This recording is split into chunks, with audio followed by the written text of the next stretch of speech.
Good morning, and thank you for attending Unifi's fourth quarter fiscal 2024 earnings conference call. Today's conference is being recorded, and all lines have been placed on mute to prevent any background noise. After the speaker's remarks, there will be a question and answer session. Speakers for today's call include Al Carey, Executive Chairman, Eddie Engel, Chief Executive Officer, AJ Ecker, Chief Financial Officer. And during this call, management will be referencing a webcast presentation that can be found in the Investor Relations section of unifi.com. Please familiarize yourself with page 2 of that slide deck for cautionary statements and non-GAAP measures. And now I will turn the call over to Al Carey. Al, the floor is yours. Thank you. Thank you, Kathleen. Good morning, everybody, and thank you very much for joining us on the call today. I'm going to start with a brief but broad overview of our performance for Q4, see a couple of insights that come out of it for us, and then I'm going to turn it over immediately to Eddie and AJ, who will provide you with the real details of the quarter. So the first insight was this broader textile and apparel industry sales are coming back a lot slower than we expected, but they are improving. And while the inventory to sales ratios at the retail level and for these brands are now close to the norms and at pre-COVID levels, the customers are still very cautious about building back inventories, and they're watching their cash and they're keeping an eye on what I'd call a sluggish consumer trend. But retail sales for apparel and furnishings for the first half of the year were growing at about low single digits. And, if you factor in inflation, they're probably flat to slightly down versus a year ago. Our sales for the quarter, for this fourth quarter, are better than the previous quarters of 2024, and they're better than last year's Q4. Our EBITDA was $5.9 million, and it's substantially better than the last three quarters, and better performance is attributed mostly to these quarter two and quarter three cost reductions that we told you about last time. So most of those cost reductions are now fully in place. Now, the second insight to the quarter was we are seeing improved market share in North America despite the sluggish sales comeback. And we're very close to booking sales in the new categories that we've told you about before, which are the beyond apparel categories. And those categories include home, military, automotive, and industrial applications. And these sales will start to offset the low performance of apparel, and also they'll give us improved mix as the margins on these products are a good bit better than the base apparel sales that we have. And the third insight is that we've been working on innovation all through this period, and we now have introduced to the marketplace just this week our textile take-back introduction, our new revolutionary insulation products, and additional layering of our Reprieve platform. And these products have been under development for several quarters, and they're going to generate sales in calendar 2025. We won't see any of that in the next couple of months, but they will begin in 2025 and in 2026. And two of these products are very interesting, in particular the ones that address the customer demand around circularity and also around reducing carbon footprint.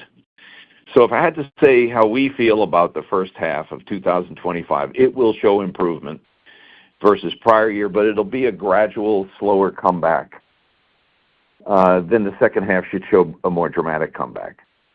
And I'd say we're feeling cautiously optimistic as we look out over the new fiscal year, and we really believe that soon enough these customers that we have are going to have to start replenishing their inventories, and they're also going to have to start preparing for the spring selling season. And I believe those inventories right now are quite low, and they're below pre-COVID levels. So we're going to continue to manage costs very tightly during this period. We're going to preserve cash until all this opens back up, and I think when it's all over, we'll be a better company than we were before all this. So let me turn it over right now to Eddie Engel, our CEO, and he'll take you through more the important details of the quarter. Eddie? Thanks, Al. And as Al just highlighted, we do believe that in most aspects of our business, Unifi has finally begun to turn a corner, and the operating environment is beginning to get closer to returning to more normal levels. And over the past year plus, we've been working hard to reposition our business so as to be able to respond quickly to an uptick in customer demand, and that the results of those efforts have already become apparent in our financials this quarter as we saw solid year-over-year revenue and volume growth and a significant improvement in our margins. Now, we are also continuing to see strong momentum across our segments, and we recently announced some exciting new product innovations, which I will touch on in greater detail shortly. Turning now to slide 4 for an overview of the quarter. During the fourth quarter of fiscal 2024, we reported $157.5 million in consolidated net sales, which was up 4% year-over-year and 6% sequentially compared to the third quarter. This improvement in net sales was largely driven by our Brazil segment, which has been performing very well recently. In addition, our operations in China have also been continuing to build momentum and contributed to our strong performance during the quarter. We are continuing to see the benefits of our Americas cost reset efforts, which is evident by the significant improvement in our gross margin and subdued operating expenses. We expect to see these efforts continue through the next few quarters as well, although it's worth noting that some of these savings will be slightly offset by inflation. With that said, we still believe we have driven sustainable efficiencies and cost discipline over the last year that our organization will continue to leverage into the future. Our sales transformation has also been progressing well, and we have continued to see the benefits of our transformation efforts, with gross profit during the quarter experiencing a $6 million improvement on a sequential basis. This gives us confidence that our operating profit can continue to improve during fiscal 2025. I'll now provide a brief update on each of our business segments.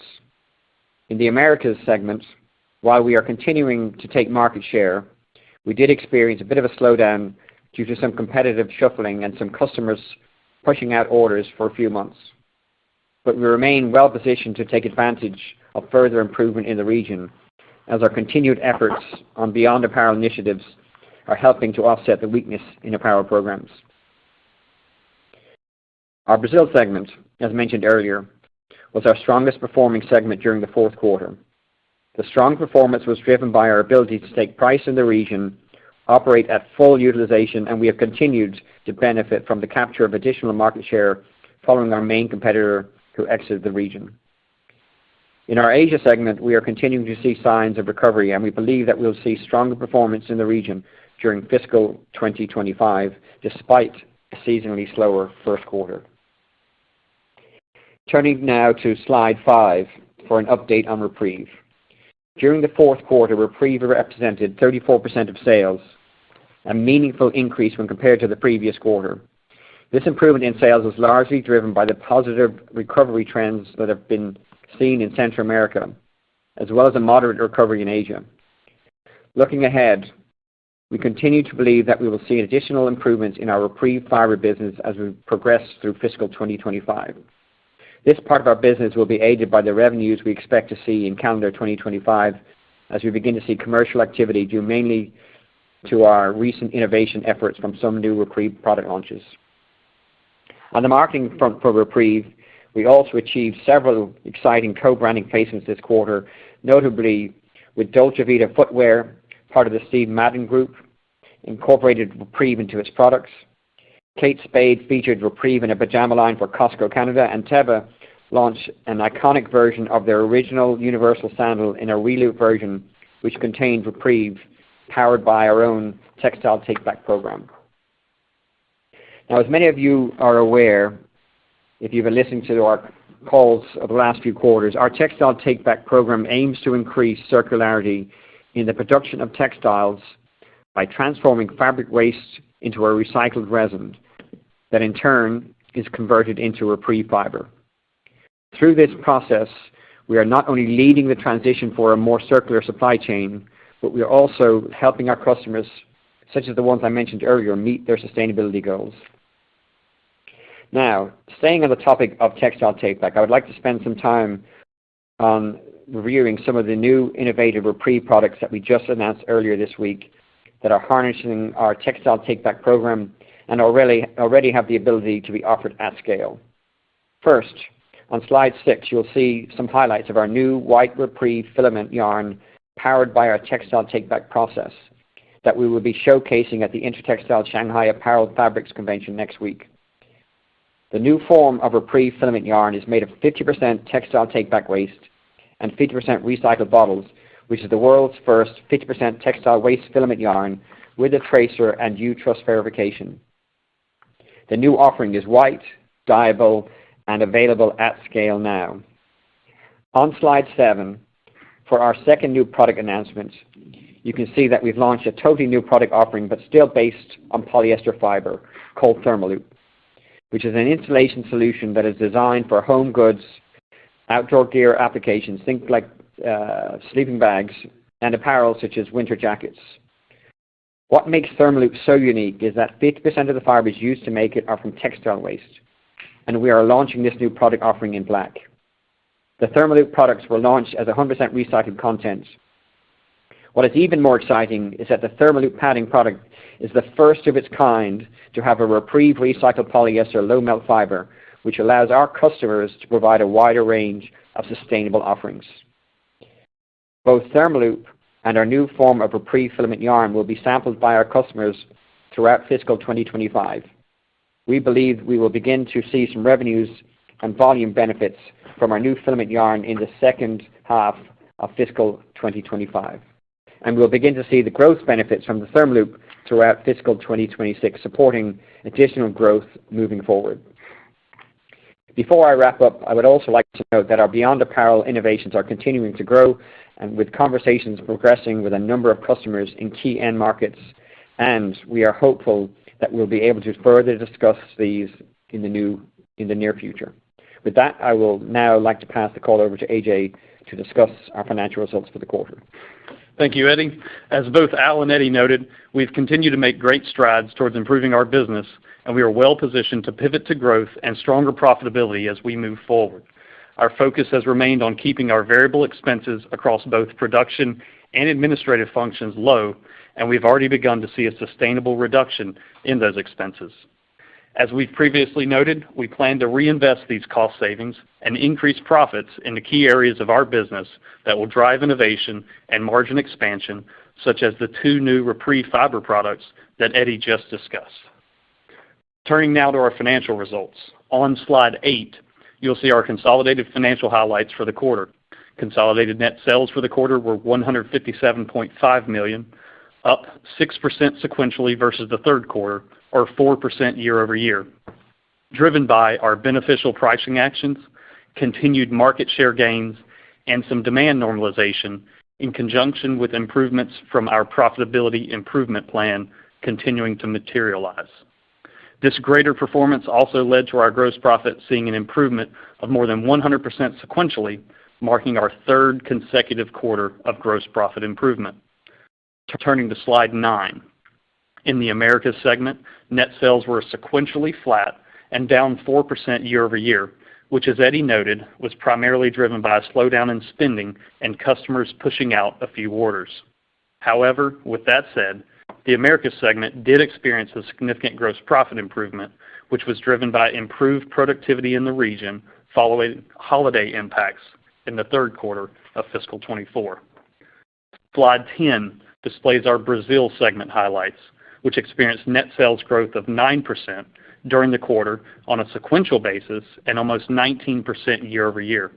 Our Brazil segment has continued to benefit from our ability to take price in the region, operate at full utilization, and the capture of additional market share. On slide 11, the Asia segment saw net sales growth of 21% sequentially and over 17% year over year, driven by higher sales volumes in the period and improved market conditions. As Asia continues to recover, we remain well positioned in the region, and our portfolio expansion will help drive improved performance for the segment in the future.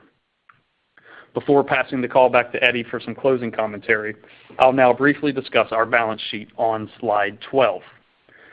During the quarter, we continued to focus on working capital management and cost controls, allowing for a better free cash flow situation in the quarter and year-to-date periods, and positioning us to remain focused on debt repayment.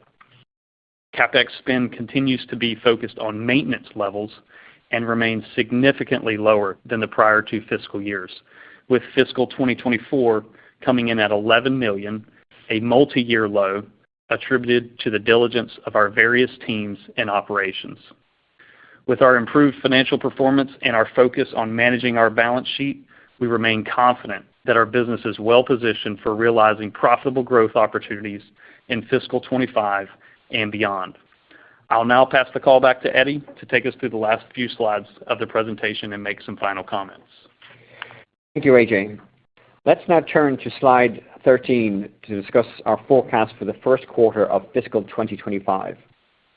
As we look forward, we're having more positive conversations with our customers about their needs, and destocking is clearly behind us and most of the industry, which will help as we anniversary some of the impacts of this unusual period.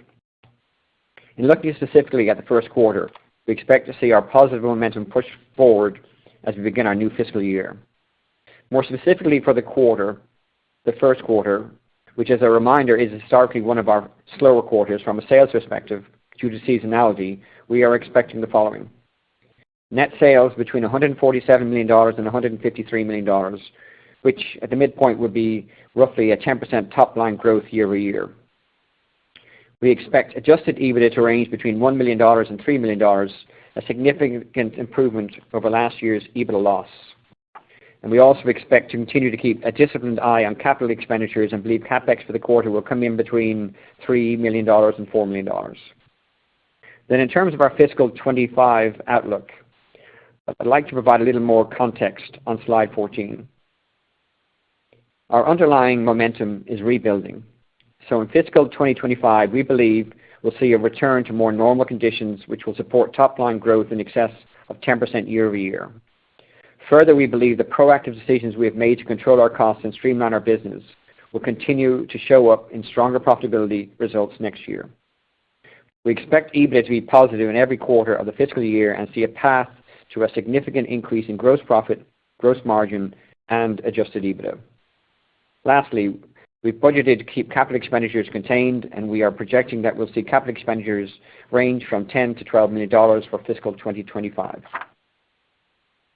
Moving on to slide 15, you can see that some of the key strategic initiative items we're focused on to maintain our momentum and expand our business.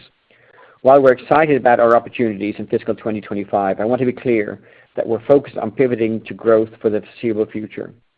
Despite the challenging conditions over the last year and a half, we've never stopped investing in our business. We've put new leaders in key areas to invigorate and position the business for sustainable, profitable growth. We also invested heavily in innovation, as we talked about today, as it's the engine that helps us grow our business globally. It is our belief that we have only scratched the surface of our potential as demand for sustainable solutions continues to be desired by our customers' customers. Our Reprieve offerings continue to gain traction in terms of name recognition and assortment, and our Beyond Apparel initiatives will help us further diversify our product portfolio by offering new avenues for innovation and growth. Finally, we have just started to leverage our textile take-back process at scale with Thermaloop and our new Reprieve filament yarns powered by textile take-back. And we have a pipeline of future textile take-back innovation opportunities that we will share with you over the next several quarters and years. And before I end our remarks, I want to note, collectively, we've been through a lot over the last 2 years. And this team, the global team, has risen to the challenge to not only help streamline our business, but also set it up for long-term success. And I want to personally thank the whole team again for all of their hard work. With that, we would now like to open the line for questions. Thank you. Operator. Thank you. We will now begin the question and answer session. If you have dialed in and would like to ask a question, please press star 1 on your telephone keypad to raise your hand and join the queue. If you would like to withdraw your question, simply press the star 1 again. And if you are called upon to ask your question and listening via loudspeaker in your device, please pick up your handset and ensure that your phone is not on mute when asking your question. Again, please press star 1 to join the queue. And your first question comes from the line of Anthony Lebiedzinski. Your line is now open. Good morning, and thank you for taking the questions. So certainly nice to see the improvement in sales and profitability during the quarter. As you pointed out, Brazil showed the most improvement from a top and bottom line perspective. Um, Just wondering, what is your confidence level as far as being able to sustain the type of improvement going forward? Specifically in Brazil, we actually feel very confident in the demand signals we're getting.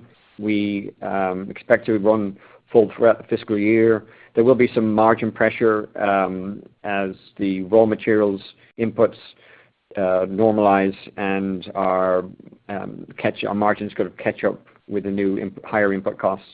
But for the most part, we do expect to remain strong and have a much better EBITDA performance in Brazil this year versus last year.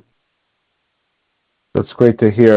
And just to follow up as far as the raw material costs, are you seeing that in all regions, or is this specifically to Brazil that you referenced to? It's specifically in Brazil due to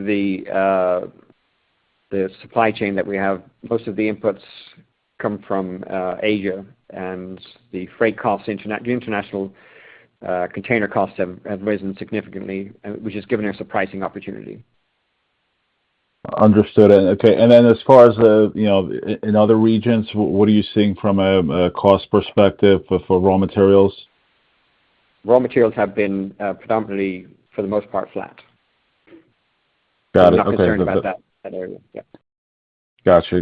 That's good to hear. Okay. And then, so in your conversations with your top customers in the Americas, obviously your largest region, what are you hearing from them as far as when we could see improved results? Yeah, when we look across our top customers in all regions, actually, not just the apparel segment, they are telegraphing to us that our fiscal Q1, the July through September period, is going to be a little slower than they had expected, but they are, I think, almost all of them are expecting an uptick in October. We have seen a significant improvement already in Central America, our business down there, and maybe they're a leading indicator, but we do expect to see that business improve actually as we move through the next few months. In the U.S.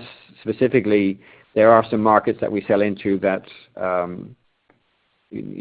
traditionally they are slower in the summer, and as we move into the late September, early October period, things will get back to a more normalized, higher run rate. But they're generally speaking positive. It's very different from what it was this time last year. Gotcha. Okay. So it sounds just like normal seasonality as far as what's impacting that. Okay.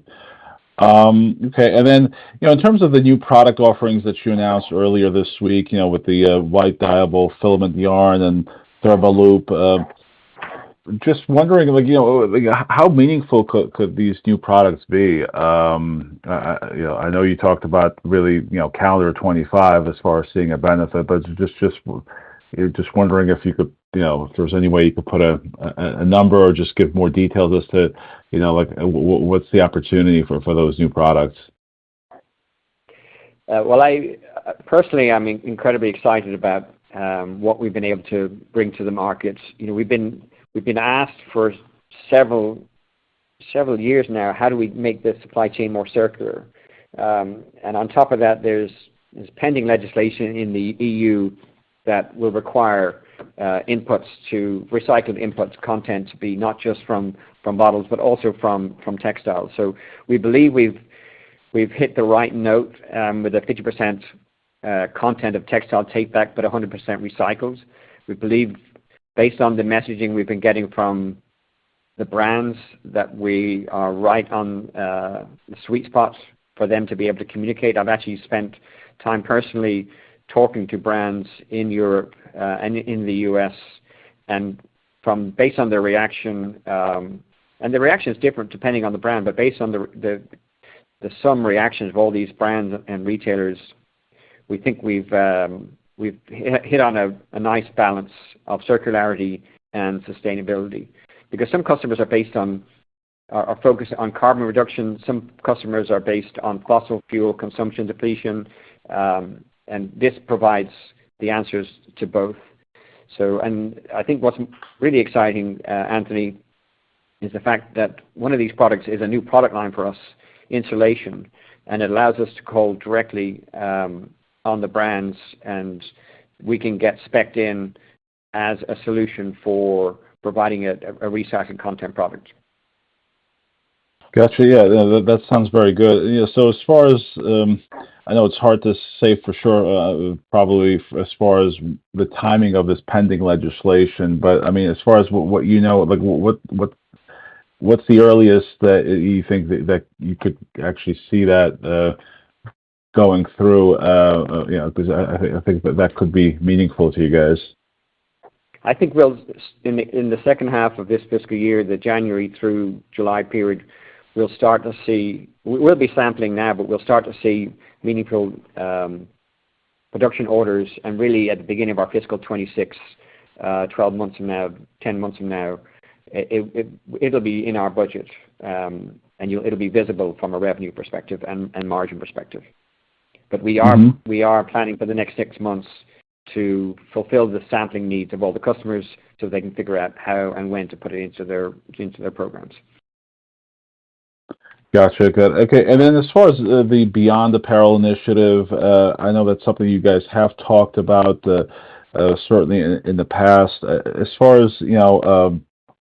thinking about this, going forward here, are you actually gaining some new customers? Are you actually seeing more purchase orders come in? And maybe if you could just provide a little bit more detail on the Beyond Apparel initiative, that'd be helpful. Yeah, we have talked about Beyond Apparel a lot in our calls. Really, the last 12 to 18 months, we are seeing traction. We are seeing commercial orders, and I believe by in the next call, we'll be able to outline some of the revenue impacts that we're going to see from these initiatives. Right now, I can't give specific details, but I'm very confident that in the October call, we'll be able to outline the progress we've made and what that means to our business. But we are well on our way to making it part of our business. Thanks.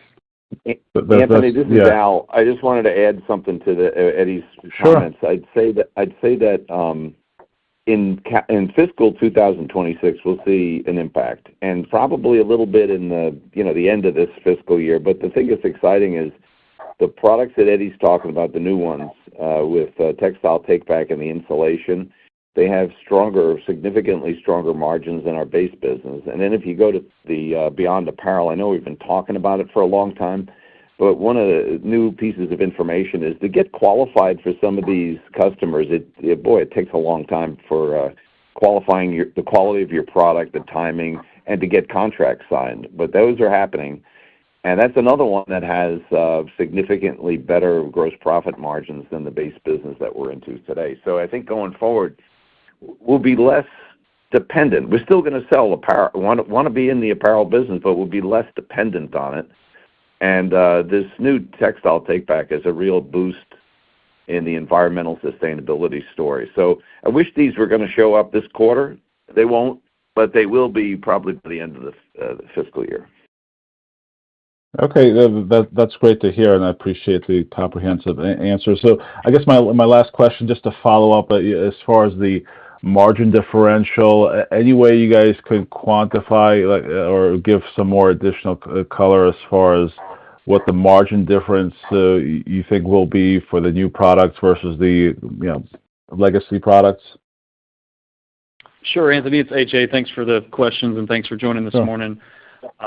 In general, we're seeing that as in general double what we see from our base business.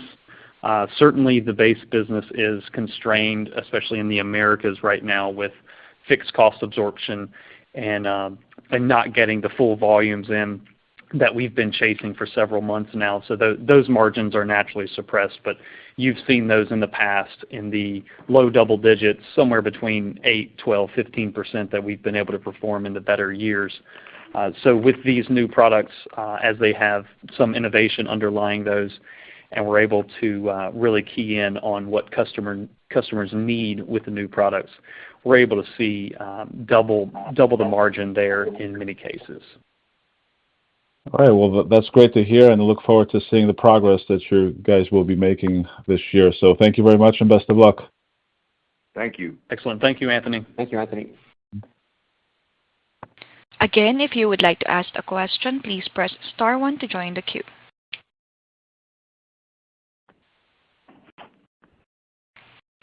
And that concludes our Q&A session and today's call. Thank you everyone for joining. You may now disconnect.